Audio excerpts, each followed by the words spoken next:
مرحبا على أحلى متابعين مطبخ شموسة. وهاليوم راح نسوي المخلل سوية. راح أسوي حامض شلغم اللي هو الشلغم والشوندر، بس أنا عادة صراحة أحب أخلي وياه خضار مثل جزر، قرنابيط، فلفل، حتى لهانا أخلي وياه. هسه راح تشوفون الطريقة شلون. بدي نقشر الخضار اللي عندنا، مثلا عندي الجزر راح أسوي بهالطريقة هذه أو بالمقشارة حسب انتو شلون متعودين. أنا راح أسوي بهالطريقة هذه.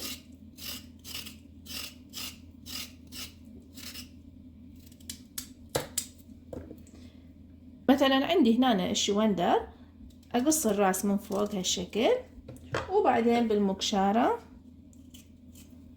نقشره كله.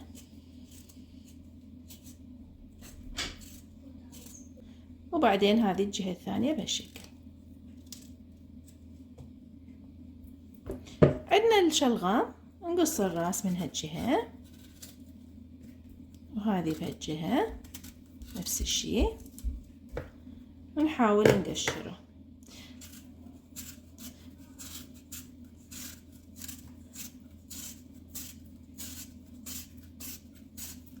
طبعا انا تلاحظون الشلغم ما اقشره مضبوط، يعني احب اخلي شوية هيجي من القشر بالشلغماية بهالشكل هذا. هسه عندي هنا الخضار كلها تقشرت وانغسلت. راح ابدي اقطعها حسب ما اني اريد.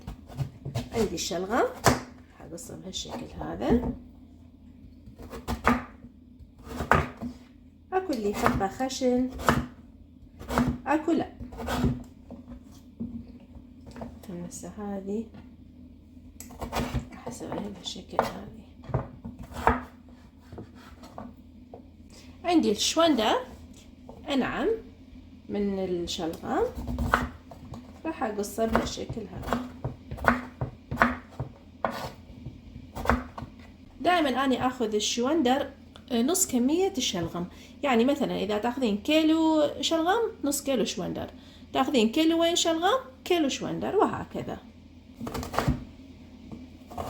هم هذه طريقة بالقص يصير عندنا بهالشكل.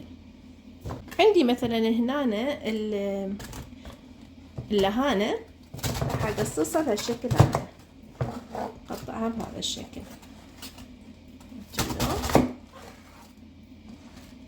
وبعدين ونحطها مجموعات. هذه يعني بهالشكل هذه. مثل ما تشوفون القرنابيط نسوي زهرات بهالشكل هذا. هنا عندنا الجزر مثل ما انتم تحبون، اما ان تسووه حلق او تسووه مثل اصابع. اني راح اسوي تقريبا هالشكل مثل اصابع يعني.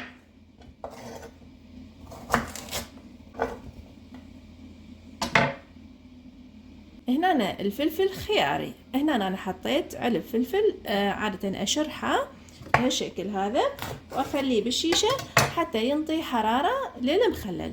هذا الشيء اذا تحبون خلوه، او اذا ما تحبون لا تخلوه. هسه تقطعت عندي الخضار بهالشكل هذا، راح نبدي نخليها بالشيشة مالتنا. راح ابدي اوزع، اخلي شوية بالقاعدة شوندر، بعدين قطع لهانة، بعدين راح اخلي الشلغم،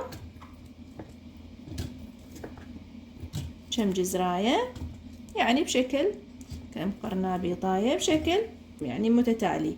هسه راح نرجع شوية شوندر كم قطعة، وبعدين نرجع لهنا، وهكذا.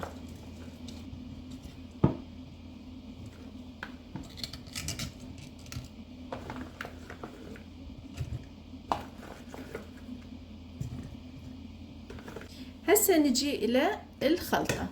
اول شي راح اسويه، راح استخدم اني هنا عندي خل ابيض، راح استخدمه للتخليل.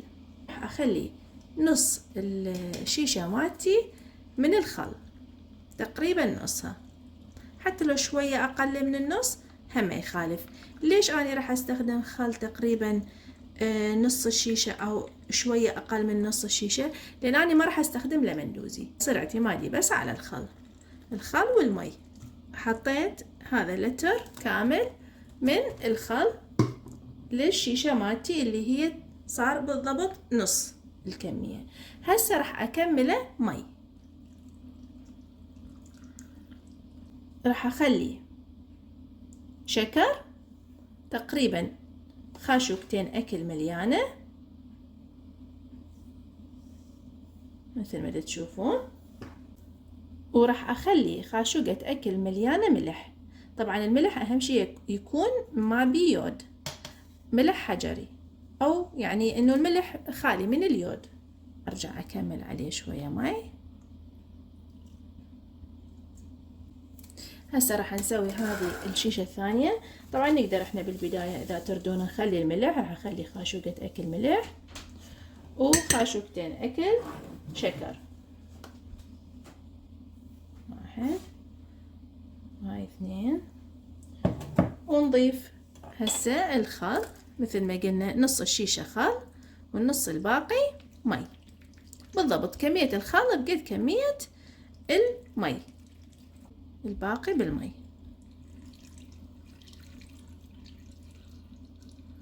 وهمينا راح اخلي لنا لون مال اغذية ونسده.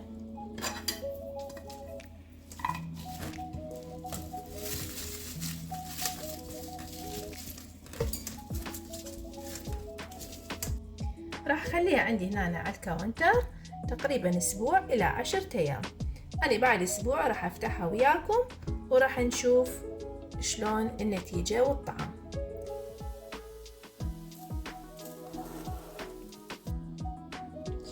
وهسه بعد مرور اسبوع راح افتح المخلل وياكم ونشوفه شلون صار.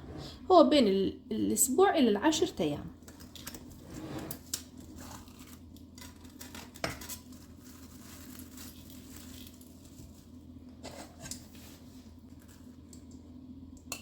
نشوف نجرب نذوقه اذا مستوي او يحتاج بعد.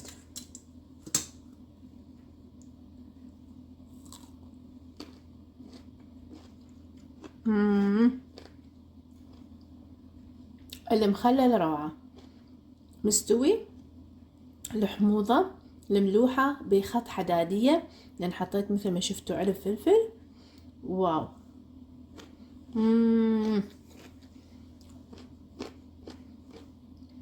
صدق مشهي. هذا ويا النواشف الكبب كلش طيب. يعني أنا هسه على هاي المقادير اللي سويتها أسبوع كلش كفاية مثل ما شفتوا. حتى كمية الملح الشكر اللي حطيته كانت كلش مناسبة لهالكمية اللي أنا سويتها. وسهمكم ألف عافية. إذا حبيتوا الطريقة لا تنسون اللايك، تفعيل الجرس والاشتراك بالقناة. وسهمكم ألف عافية.